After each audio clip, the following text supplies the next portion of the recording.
what you want, when you want it, where you want it. This is The Mesh.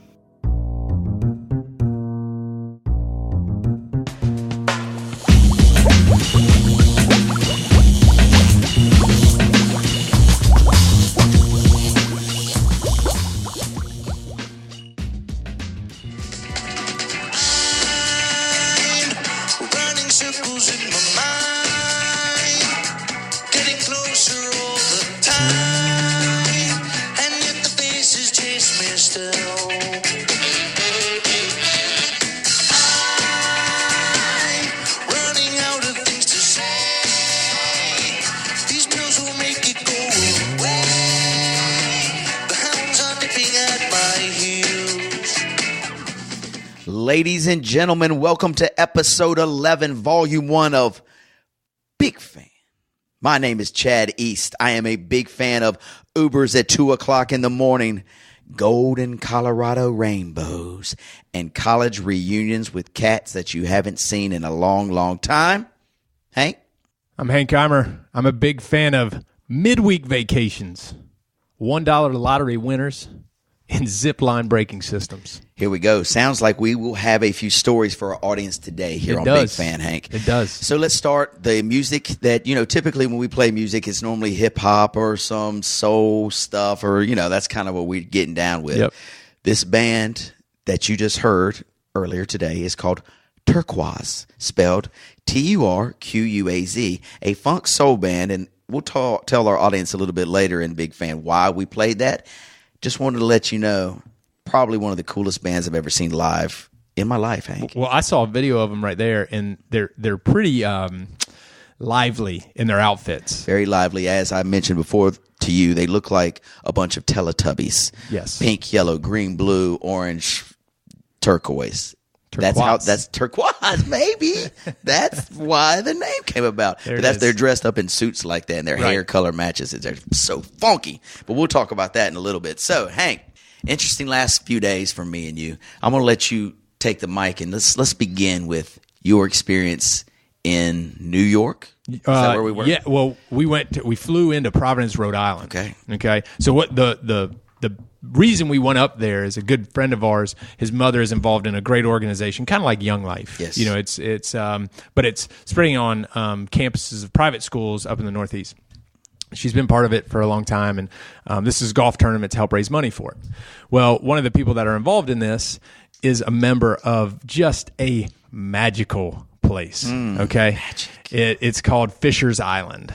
Okay, so we flew into Providence, Rhode Island, and we drove to Connecticut. Okay, and we met up with his mom and brother, and we went to visit his aunt who lives there, and then we went to a restaurant that they owned for a number of years before they sold it, and it was a great.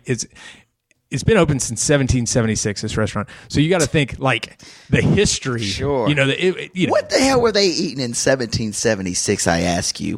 This was on the coast, so probably a lot of fish. Yeah. A lot of chowder. Maybe a scallop. Something like that. But it was really cool. I mean, to be part... you see an old building, you hear, you see that stuff and you appreciate it. It's real old up there. I mean, you go into like Essex, Connecticut, and you see, buildings that were there in the 1700s. So it was pretty incredible. But the next day we woke up and we had to be at the ferry station, because the only way that you get over to this golf course, which is it's a small island off of New York, it's actually considered New York, is you go by ferry, private jet, or water taxi. Okay, dude, you've been hanging within the last month with some real elite kind of folks. Like, are you elite now? Lord no. So we take this ferry over there, and there's a bunch of people over there that just that are part of this organization. That is great. That are just there to play this golf course. Wow. Because this golf course is great. So we go over there, and 2 years ago we played this tournament, and it was perfect weather. And you talk about like a golf course that's It's an island. Every place there's water and ocean and rocks, and it was incredible. This year, about 30-mile-an-hour winds. Perfect weather, but just windy as all get out, right? How many balls did we lose? So I lost a couple. And you know you're starting to lose a lot when you go from the Pro V to the Wilson staff. Next thing, you're bringing out the pink ladies, that you had in the bag for 8 years. Yeah. So we went and played really well as a foursome. Yeah. Like I'd win a hole, and then I'd play bad for two, and then they'd win, so played really well. We get in to the clubhouse. Had a great time. It was fun out on the course. Get into the clubhouse, and we shot a 74 gross, 56 net. Come on, dude. All right. So we walk in, we're like our chances, Yes. We put it up there. We're the low net. Wow. So we ended up winning net. Yeah. So we sit at a table. We get lunch, and we're waiting for the award ceremony. We're sitting at a table, and I'm talking to. There's 4 other people there, and one of them is a lady. They're from New York, and apparently is a good golfer. She won like the long drive for the women and everything. So we were talking to her a little bit, and I look to my right, and right beside her, I'm kind of eyeballing this guy like, I know this dude. So I lean over to one of our buddies, and he was like, I think that's Mark Messier. No way. So I lean over to the guy beside him, and I was like, is that Mark Messier? He's like, yeah. No kidding. 6-time all-time leading scorer, and they won gross. I see. They say he is a bad man out on the golf course. I would believe that. But just got to sit there with him, have lunch. Cool. Not a big talker. Really? Messier didn't really want to sit there and have much to talk about. But it was fun. We had a great time. It was a great cause, I think. Yeah. Everybody had a good time. But, to be on an island, there's probably 300 people on this island. The houses are probably 4th homes for people. Right. Pretty special place. But incredible. I've had quite the run. Yes, on golf courses the last 4 weeks. So very, very lucky. Very lucky. Hank. But did you bring home a trophy? Is that what you get for net, or what do we get? We got low ball glasses. Okay. So try bringing those back in a carry-on without breaking them. Might have to leave those up there. I would guess. Yeah. So not a very friendly award to bring home. And I think what we're going to talk about a little bit is airports. Yeah. So, transporting those things in the airport is not easy. But we had a great time. It's probably not as wild as a time as what you experienced, though. Well, Hank, that's a very good lead segue, let's say, into my weekend. And, Hank, you look very refreshed and chipper. I feel pretty good. Yeah. You look over here. Do you see these bags under my eyes? You don't look good. Do you hear my voice? That's little raspy. Very raspy and froggy. Yep.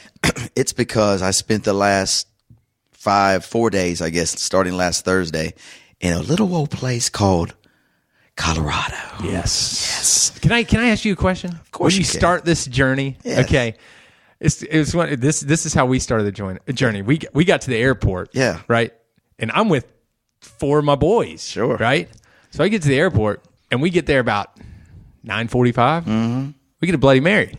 Why not? Vacation. I'm just asking you, how'd you start your vacation? Very similar. Okay. Yeah, so we left Hickory around 3, and our flight was leaving at 6 or something. So a real good start to the weekend. One of my other buddies who I haven't seen in a long time just got married, like within 2 months ago, and we haven't had a chance to celebrate. Well, they're at the airport waiting on us, and we're not on the same flight, but our flights are leaving like 10 minutes apart. So he was like, hey, I'm at this spot. Come on over. He's been there since noon. So we get there. Wow. I look at the table. Did he think TSA was going to be really bad? He got delayed a little bit. Okay. That's why our flights were just 10 minutes apart now, because he got delayed. Well, we get there, and it's big hugs. Congratulations. Haven't seen you in a while. And I look down at the table.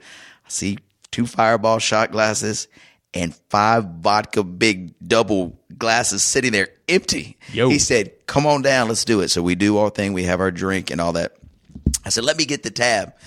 congratulations on the wedding. He was like, whoa, whoa, whoa, whoa, whoa. You don't want this tab, baby. You done walked in. You don't want this. You had one drink. I had a lot more. So anyway, he picked up the tab, and that's how the adventure starts, with a double vodka soda with a splash of cranberry at Charlotte Airport. You don't want to be caught with the tab in an airport, and I'll tell you why. Tell me. So we were in there, and we had a couple Bloody Marys each. Yeah. Okay? 4 of us.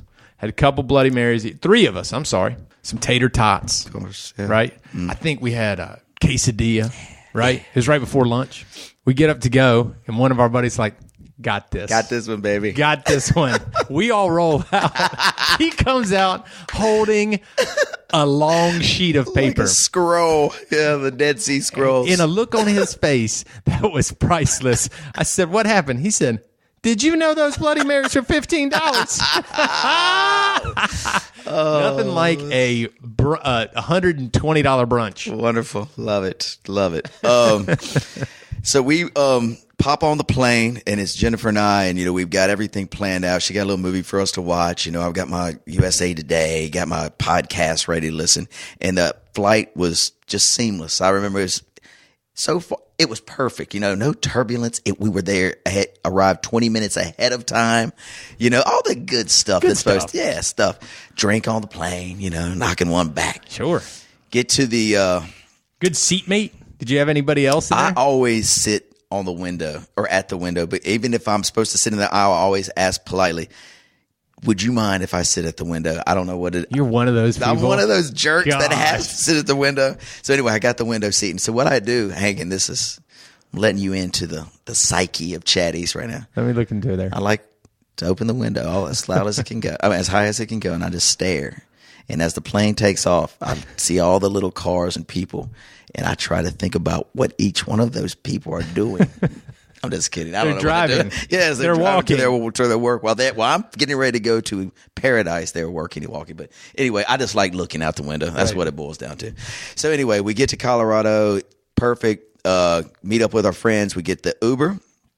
And now I'm in Colorado. And, there's different rules in Colorado than there are in North Carolina. Sure. There's some things are legal in Colorado that aren't in North Carolina. Right. Well, our Uber lady comes to pick us up, and she looks like hippie-ish, hippie-ish. Sure. And she said, hey, guys, I know where we're going for our first stop. We're going to stop at the dispensary, correct? And we were like, ma'am, no, we've got some places to go. No, she was like, no. You're in Colorado. We're going to the dispensary. Correct? Yeah. So we had a talk with her for about 5 minutes. Say, no, we'll do that later, maybe. I don't know. Yeah. But just get us to the hotel. To our it's 9 o'clock right now. We've got some people to meet, all this stuff. So anyway, she continues to talk about her experiences in Colorado as a pretty heavy weed smoker. Sure. And Jennifer's looking at me like, is she all right now? And I basically said, there's no doubt about it. Absolutely. Yes, there is no doubt about it. She's very high. Well, anyway, she got it. She's a very kind lady. Gets us there safely. We drop our bags off. Go straight to the restaurant where the rest of the crew, Thursday night crew who arrived they've been there. Some of them were there since 9:30 in the morning. Did you go straight to Golden? We went straight to Golden. Okay. Yep, straight to Golden. Dropped our bags off at the Marriott and went across the street to the bar, steakhouse, where everybody was at. And this is where the story will begin. And I'm not going to say the whole story, but it's pretty awesome. So on Friday morning, we're supposed to play golf on this beautiful golf course called Fossils Trace, which was built around a triceratops fossil on hole number 12. They built the golf course around a real triceratops fossil, Hank. Did you see this fossil? I saw this fossil with my own eyes. So anyway, I'll have to look into this. Yes, please. Just check it out. FossilStraceGolf.com. It's a beautiful place. Well, anyway, my buddy Jack, that's why we're in Colorado for his wedding, keeps saying, hey, man, I've put you with a scratch golfer. This guy's unbelievable, but you're going to be playing against him with one of our buddies. And he's really good, Chad. You can't believe how good he is. So don't try to gamble with him, blah, blah, blah. Well, I get into the place, and I hear some dude just screaming and howling, just having a time. And I was like, who in the hell is that? And Jack was like, hey, let's say his name's Colin. Okay. There's Colin. He's the guy that's going to be playing golf with you. Old scratch golf. Yeah, old scratchy. So we get up there, and he says, you're Chad. And we give this big hug. And he's one of those dudes. He reminds me of Will Ferrell. And Colin, if you're listening, hey, man, I love you. I'm only saying this because I love you. So he would be way like, what is the word when you've got two personalities? manic or bipolar? Yes. So he's like manic, happy and loud.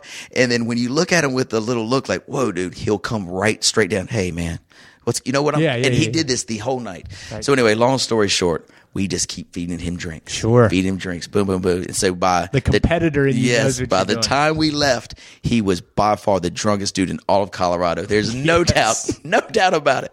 So anyway, we had a great time meeting with everybody. We get to the golf course at 7:45, granted, because we tee off at 8:30. What time was that bedtime?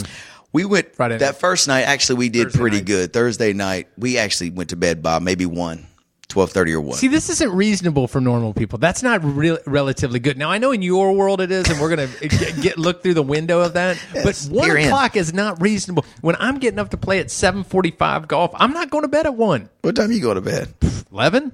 11:30? I mean, it's not the first night that you're there with all your homeboys and your girlfriends. You're there and all- 4 nights. Whatever. That's just how I do it. So anyway, we get to the golf course.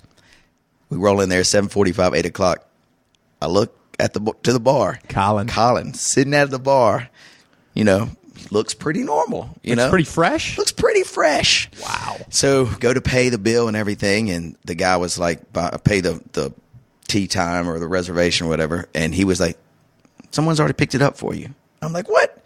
They're like, that gentleman at the bar has picked up everybody's golf here today. What a stud. Unbelievable. What a right? stud. Unbelievable. So I walk over to him and say, hey, man, thank you very much for that. Dude can barely speak. Okay. I mean, he's holding it down. I don't even know if he's gone to bed yet. But he was like, no sweat. Let's go. Let's go get in the cart. So we get in the cart. Colin disappears for a while. We get a couple more cocktails. And I told my buddy, Alan, let's get him one fireball. Let's get him one fireball. Let's see how this day You are the devil. You know that? You're the devil. And at this time, the reason Colin's gone and not in the cart because he has lost his golf clubs from where we were sitting at the bar to the golf cart. He can't find them. He has no idea where they are. The dude has already put them in a different golf cart. He just forgot about it. So 30-minute delay. Boom, we're off. Give him the fireball. A couple of vodkas. Take the fireball. Dude, this dude ain't. His name is Colin, and he's been drinking most of his life. He ain't refusing a fireball. Good for him. So by hole 3, Colin basically he bye. You know, he gone. He's not hitting the ball straight anymore. He's probably taking triple bogeys on the first 3 holes, and basically he's just sitting in the car, smoking big cigars, drinking liquor, listening to music, enjoying the company that we're having. We get up on, and I forgot to mention, he placed many a wager the night before. Many a wager. These aren't little wagers, Hank. These are big wagers. These are the big wagers. Where our little dots, when we play, might be $1. Yeah. These dots, a lot more than $1. A lot more than $1. Anyway, long story short, he barely plays 3 holes, but his teammate keeps him in the game. Me and my friend Alan get up a lot of dots on their team, and tell me they press. The partner says, Chad, it would only be fair because Colin hadn't got out of the cart in the last 12 holes. Let's go double or nothing. And I was like, on the last hole, I was like, brother, double or nothing, that's going to be a lot. He said, I can handle it. The guy I'm playing with is another dude I went to college with who is Jack's brother. The guy having the wedding, his brother. Love this guy. His name's Paul. He lives in New York. And I said, Paul, if you want it, man, you got it. I'm going to let you have double or nothing, but, get ready because I'm Chad East, 18. That's where I shine. That's where I'm shining. I'm bringing home the gold. Here we go. Anyway, long story short, we hit a boob. All of us beautiful tee shots down the fairway, except Colin. He's still smoking his cigar. He doesn't even get out on it. I don't even think he swang on the 18th hole. But I just remember him saying, "Colorado is beautiful." He just kept saying that over and over. Colorado is beautiful. So Maybe he had to stop before he got to Colorado. He probably did. But long story, or I've said that many times. So second shot, mine goes in the bunker. Paul, who we're playing with, gets up on the green. I make a bogey. He's got a 12-foot putt for par to win, and he buries it. And actually, it worked out perfectly because we didn't want to take their money anyway. Colin had paid for golf. He paid for everything. Paul was carried him. Yes, and so it worked out perfect. So we shook hands. Off to the next adventure. That's how it's supposed to be. You're a winner. They're a winner. Everybody's a winner. Everybody's a winner. We continued to a couple brewery tours, like I mentioned. Yep. We went to the pool a bunch. We hiked. Well, I didn't hike. Jennifer hiked with some other friends a lot. We ate at some spectacular restaurants. We danced a ton. And then the weekend ended with us going to Red Rocks. The world famous amphitheater between 2 huge mountains, where the acoustics is like nothing else.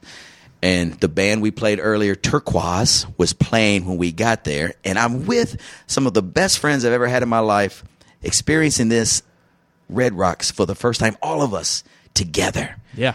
And so for maybe 5 minutes while we're in the Uber going up the mountain and these winding roads, and you just see these huge red rocks, then all of a sudden you turn a corner, boom, and there's the stage. We all kind of just sat back, really didn't talk, and just took it all in. And then someone said, "Hey, y'all, we're here. Let's go. Get out of the car. Let's go." Exactly. That was the Uber driver. Get out of the car. Get the hell out of here. But it was probably the wedding. I skipped over the wedding, and it was nothing to be skipped over. It was top 3 wedding of my life. You know, words just don't do it justice, Hank. Hey, sounds like a killer weekend. It was. The band that opened was the Turquoise, the real band. The headliner was called Green Grass Blue. Am I saying that right? You saw them. Green Grass Blue Sky or something. But they're a bluegrass band they reminded me of like the Avett Brothers, right? They had that kind of vibe and phenomenal. The place was packed. What were your seating like? Were you close, middle? Here's the deal: there are no seats. Yeah, they're just these big rock kind of bleachers, like you see at an old junior high school, know, football stadium. Right. And so it's first come, first serve. If you get there early, you can get in the very front. If not, you're in the very back. So we were kind of in the middle, surrounded by just really kind people, and you could actually walk all the way down to the front stage if you wanted. We did that a couple times just to see it all. And look backwards to see the mountains behind you. And the other really cool thing, so when the sun was setting, actually it was almost all the way down, it wasn't, I don't know if you know about the moon much, but the fullest moon of the year was a couple nights ago. Well, we had the night before the fullest moon, and it rose above the amphitheater. So as they're performing, stars are glistening, and this moon is staring at you. Pretty awesome. Oh my gosh, I cannot do it justice. Can't do it justice. Oh, sounds awesome though. Yeah, so it was an incredible time. So Mr. Jack Choi and Maddie Choi, congratulations. Congratulations on your wedding. I feel like I was part of it. Yes, you would have fit right in, Hank. Fit right in with this motley crew. So the North Carolina, one other thing I'll say. So Jack's just probably the best person in the world. So he has North Carolina friends. He was born in Statesville and went to NC State with us, and then he went to dental school in Indiana. So he's got the North Carolina crew, then he's got this Indiana dental crew friends, then he's got Denver friends because he's lived there the last 10 years. And so put all these group of friends in one big pot. Who do you think are the loudest and most annoying?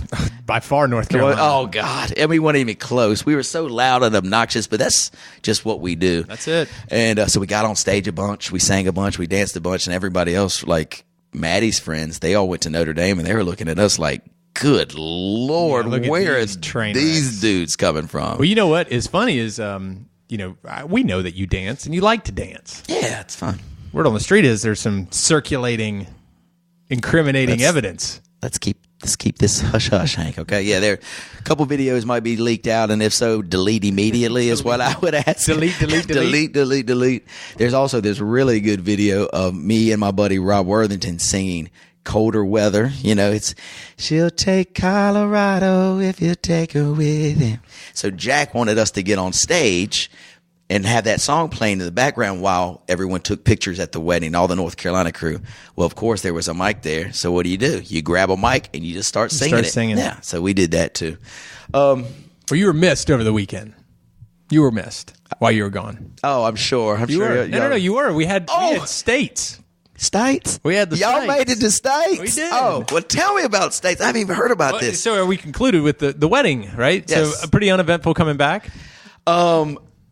We'll talk about airports in a little bit, but we'll talk about that in a second. You go with we'll go ahead and finish it here. Airports, sometimes they'll go through your bags, and if you're coming back from Colorado, some people, I'm not one of them, would try to bring back possibly some things from Colorado that you can't buy here in North Carolina. Mind blowing. Yes. So I'm in a group of 20 some folks, and I would say maybe a couple of them tried to bring, maybe. Tried. Maybe, yes. Well, just be careful. That's all I'm telling the audience. Just be careful if you try it. Okay. Airport security, yes. Yeah, airport security. And we were both in airports recently, and I will tell you the airport thing, it's pretty hilarious. Yeah. The people watching. It's the best. It's the best. The two people that I really think are the most hilarious when you're going to an airport. Okay, you know where I'm going? Yes. It's the mother with 5 kids or the father with 5 kids that's trying to get through the airport and just survive. Just survive. She's feeding, like she's changing diapers. Daddy's got 2 car seats on each shoulder. I saw it. I saw it a million times. I'm like, what are you doing? Like, why? What are you doing? Why put yourself through this? This is going to put years on your life. The second is the gentleman that is screaming his business. Look at how important I am. You know what I mean? He's like, voicemail, email. Look at how important I am. Yes. Jackie, I need the stats. Send me my stats. 2 laptops in his lap as he sits down in the waiting area. Yes, I know the dude. It is awful. It is awful. How dare you ask me to take off my Kohans? I refuse to. I'm TSA pre-check. So, those are just the people that are in the airport are just ridiculous. I like the other dude that comes in. He's got full, like let's say New York. He's been to a Yankees game or whatever. He's got Yankees jersey, Yankee hat, Yankee bat. I mean, the big sports fan that's traveling around for his team. Oh, yeah. I saw a lot of them. Oh, yeah. You want to just go up and be like, Red Sox fan? Just ask him the dumb question. That's great. Oh, it's good. That's great. But yeah, the airport, and we did a little experiment with our crew. Yes. So we have a friend who's a complete idiot. Okay. We'll park hourly parking. Okay, when he goes to the airport, which is like, $14 an hour. Yes, or whatever. why? So he'll do that. So we parked in Park and Go. Yeah. And you take the shuttle in and whatever. So unbeknownst to them, our friend Michael Banks and I decided we're going to see who gets out of this first. Right? The hourly, which is supposed to be so much quicker. Sure. Or the Park and Go. And we were only gone from Sunday to Tuesday. So we are leaving after we get our bags. And Michael and I, when we hit the the doors that open, we kind of give each other a wink, and they're like, all right, we're parked over here, and we're like, all right, we'll see. So we walk across the street and beeline to the shuttle, right? Full sprint. We get on this shuttle. It's there. I mean, things happened well for us, right? It's there, right? So we get into the Park and Go parking. We get in the car, throw stuff in, pop, pop, pop, pop, pop, pop. Car gets going. We pay. He's paying with an app. He's like, throwing his phone out the window. Yeah. I'm making a call, and I'm like, "Hey guys, just want to see what are you guys out yet?" And they're like, CJ immediately goes, "Oh crap, LT, hurry up, man, hurry up, He knows hurry up." He knows exactly what he's doing. Great. So we start leaving Park and Go. Michael makes an executive decision to go through a convenience store. We almost hit a BMW. So he jumps like a curb, pulls out. They're right behind us. No kidding. Right behind us. Fabulous. But we're $11 cheaper. Yes. So I would declare you the winner. we're the winners. You are the winners. We are the winners. Yes. So you got to really look at the parking. So to get done with our airport, we're done with our airport stuff. Yeah. We did go to States. States. We went to States. So really funny.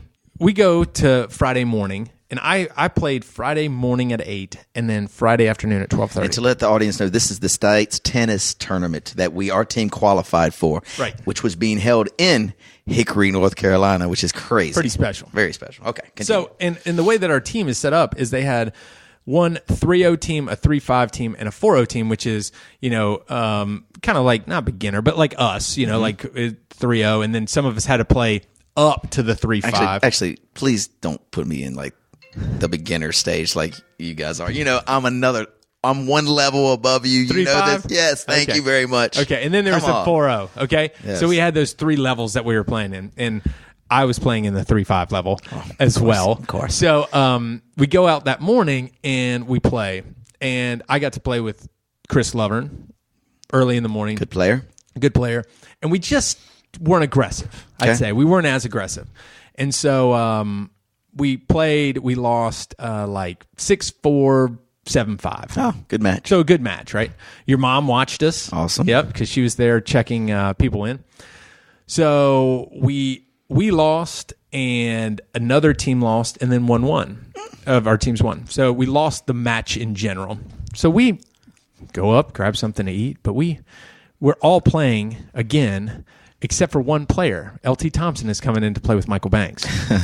So we're determined we're going to win this next one. Yeah. So Chris Lovern and I go back out, play a great match, and we win. Wow. Yeah, we win. And the 4-0 team wins. And so we won that match. But lucky for us is I'm able to get out and watch. Do you know where this is going? Yes, like I could watch LT and Michael. Okay, so we walk around the fence, and I'm like, man, this is going to be good. I can't wait to watch them play because usually I'm always the one that has the long match and never gets to see anybody play. So as I'm turning the corner, there's a ball that is a high lob. High lob, yes. High lob. And I look over, and it's to our side, and so I see Michael crashing the net like he's going to kill this ball. Yes. Michael, athletic guy, swings super hard. Yeah. So he swings at this ball and catches it as clean as you can in overhead. Right. Okay? Like you can see the compression of the ball in the strings. I mean, he hits this thing. It probably comes off 150 miles an hour. I mean, he scorches this thing. It goes 9 feet into the chest of the guy that was playing net, right? No. I mean, he obliterated this guy. Right when he hits him, the guy's hand releases and the racket flies like 12 feet, right? Whoa. He hit this guy so hard. I mean, blistered the ball. And you just happen to be walking around the corner when this is transpiring. And Chris and I are the only two that see it because other like there were some people there watching the match and they were talking to one another. And I see it and I'm like, oh my gosh. And Chris sees the same thing. He crumbled like a sack of potatoes. And, they were losing. Michael and LT were losing. And so, Michael's like, sorry, man. Sorry. Turns around, walked right back to the baseline. Let's go. So how long did it take the fella that got hit by the 150 mile per hour ball to respond and get up and get back to the... He gathered himself. It probably took him a minute or so. But this thing was a heat-seeking missile. I mean, it was so impressive. Yeah, and us. Like, you could stand in the middle of the court and hit 10 overheads, and you wouldn't hit somebody. Not even close. You wouldn't come close. Yes. The fact that he came and the guy was playing net, he had no clue that Michael was going to do that to him. Typically, when someone in our little group gets hit by a ball, there's a few chuckles. We celebrate. Exactly. We get very excited. Were there any chuckles or anything at this instance? There were a couple of grins, because you're right. Men's tennis and women's tennis is a little bit different because, the women get mad. Oh, they get very upset. They get very upset if you hit them. Men's tennis is part of it. Like, I'm trying to end this point as quickly as possible. How do I do that? I hit you with the ball. Right. Exactly. So, I don't think it was celebrated quite like, I'm aiming for you when we play. Of course. Right? And if somebody gets hit, we start laughing and frolicking around like it's a celebration. I know. And if we miss, we're like, missed opportunity. But it was probably, we ended up losing the States. Okay. So then they played Saturday morning and they got killed. But did we rank? Like, how do they rank you? If I don't know, you don't win, you just we're losers. Okay. We're losers. That's what it is. If I would, let's be honest here. You think if I would have shown up during the weekend, first couple matches, how would we have done? We would have lost horribly. We probably would have lost more. But I will say the silver lining of this tournament was the image of Michael laying into that overhead. I can't wait to talk to him. That's exciting stuff. It's exciting stuff. Yeah. that night, so that was Friday at noon. I called him at 8 that night, and I was like, Bud, I can't get over I'm proud of how you. hard you hit that guy and how just impressive that was. Yeah. And he responded well. He said, thank you. Yes. Thank Another you. Feather in his cap. Way to go, Mike. Proud of you, buddy. Way to go, buddy. Yeah, you know what? That guy won't ever stand at the net again. And he will remember his trip to Hickory, North Carolina. He shall remember. Oh, he will remember it. He'll remember it with a blood clot is what he'll remember it with. In his lungs. Love it. Well, good work on the States, Hank. We're going to get out of this episode here in a second. I just wanted to let's get a quick fantasy rundown for my man, Matt Pearsall, who wants our pick of the week and just how our fantasy football teams are going. Let's talk about our fantasy teams. You had another heartbreaking loss. I mean, you score 127 points and you lose. Yeah. I ran into Matt Ryan, 52 points. Oh, he had a heck of a day. I went 2-2 last week. I fought a 1-2 in our league, but I'm 3-0 in our other league. I'm in first place. Yeah, so we hanging in there. So this is Matt Pearsall's pick of the week. We'll do the Thursday night special specifically for him.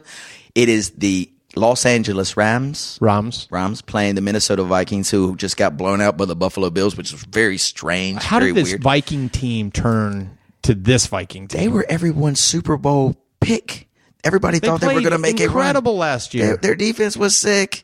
So anyway, the Rams are a 7-point favorite tonight, Thursday Night Football. Will Minnesota come back and redeem themselves after last week's debacle against Buffalo, or the Rams continue their hunt for a Super Bowl? They're 3-0. To me, they look like the best team in the NFL. I don't think the Vikings are going to get it together because they got all the pieces. Like, they could say, hey, Cook, or, they're having trouble because they don't have the running game or whatever. They got all the pieces to the puzzle, So I think the Rams. You got the Rams? I got them. Minus the 7. How about you? I'm going to say the Vikings plus the 7. And the reason I say this, because just as you mentioned, the Vikings got all the pieces. They were humiliated last week. If you get humiliated the next week, what do you want to do? You want to humiliate someone else. I don't say they win the game. They keep the game close. Also, for the double platinum bailout pick of the week, parlay it with the over, Hank. Parlay the Vikes with the over. Double platinum bailout? Pick of the week. Okay, I right. dig that. Now, I would go with you if they were playing at home. Yeah, okay. Sure. Los Angeles Rams, though, they don't have much of a following. I don't know if you've heard about their fan base, but they suck. Yeah, they do suck. Yeah, they're terrible. So anyway, that's our double platinum bailout pick of the week for Matt Pearsall and Matt Pearsall's picks of the week, a new segment. New segment. Way Yes. to go, Matt. Now, remember, he does the opposite. Oh, that's right. So he's going with Rams in the under. Rams in the under. So I hope that works out with you. So tonight when we watch the game and you see that hit, Yes. you're welcome. There you go. There you go. Hi, I'm Alan, I'm Chris. and we're the co-hosts of Foot Candle Films, a movie review and film discussion show here on themesh.tv. Each episode, we talk about some new movies, cover some film news, and have some recommendations. And trust us, we're just as likely to talk about the latest Jim Jarmusch film as we are the newest Transformers installment. Hold on, don't get too crazy. Well, okay, maybe not that bad. But you can find our show and all our episodes on themesh.tv. Plus, you can subscribe to get new episodes delivered right to your computer or mobile device. We'll see you in the ticket line.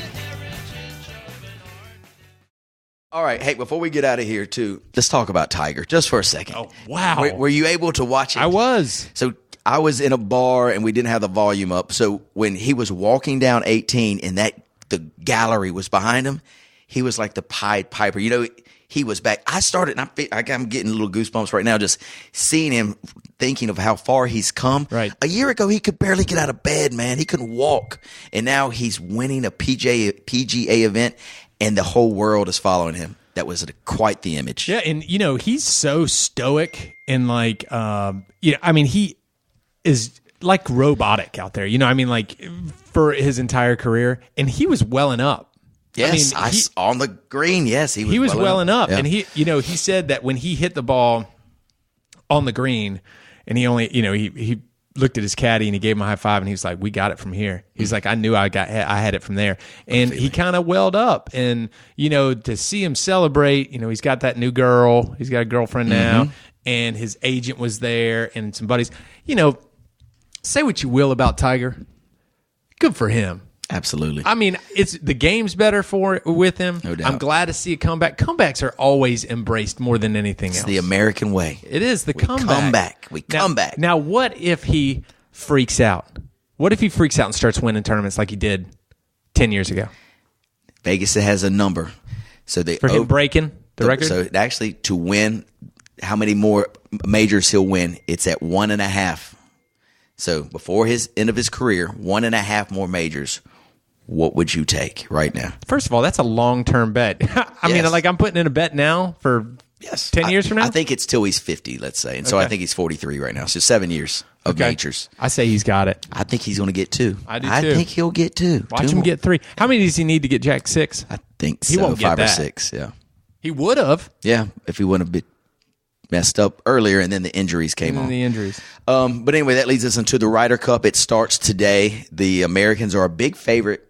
I think they're playing in Paris. That's where the golf course is against the European team.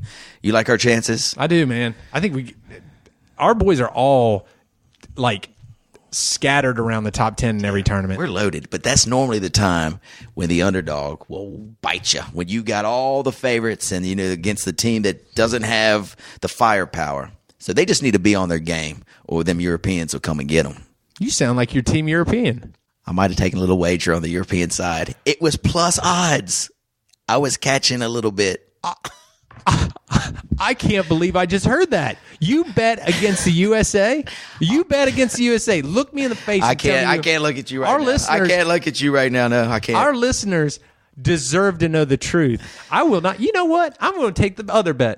I'm going to take the other bet because you're laying odds. You're giving odds, though. I don't care. I'm getting some. I don't care. I'm getting. You know why?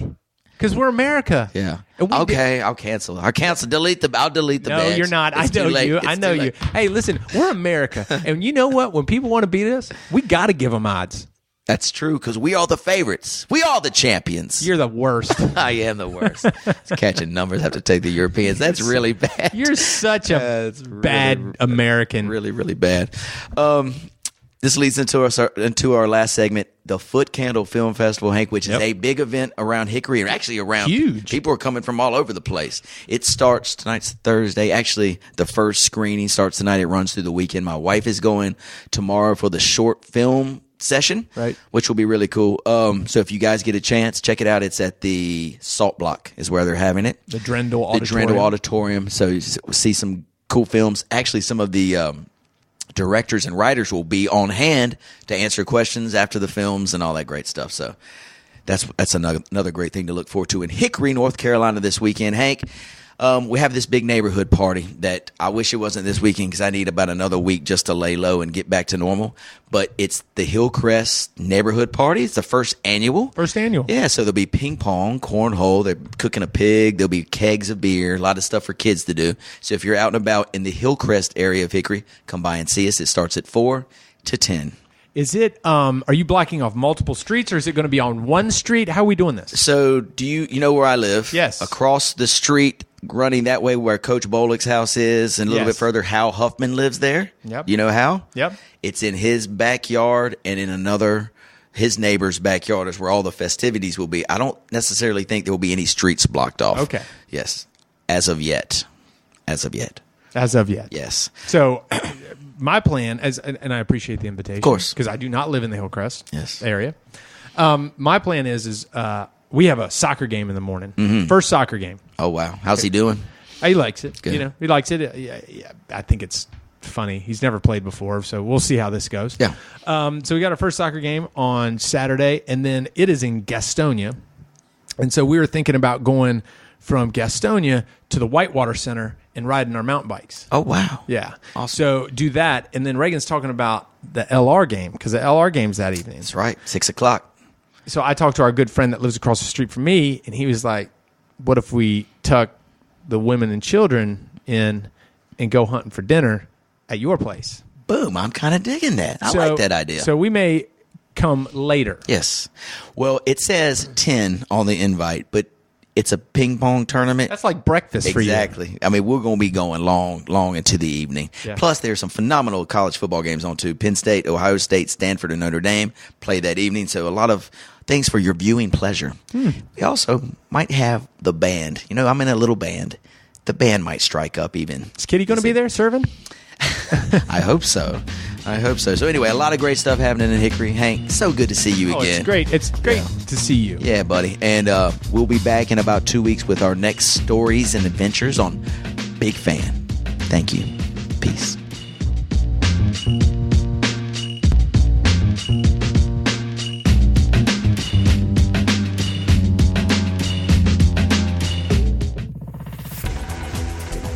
You've been listening to The Mesh, an online media network of shows and programs ranging from business to arts, sports to entertainment, music to community. All programs are available on the website as well as through iTunes and YouTube. Check us out online at themesh.tv. Discover other network shows and give us feedback on what you just heard.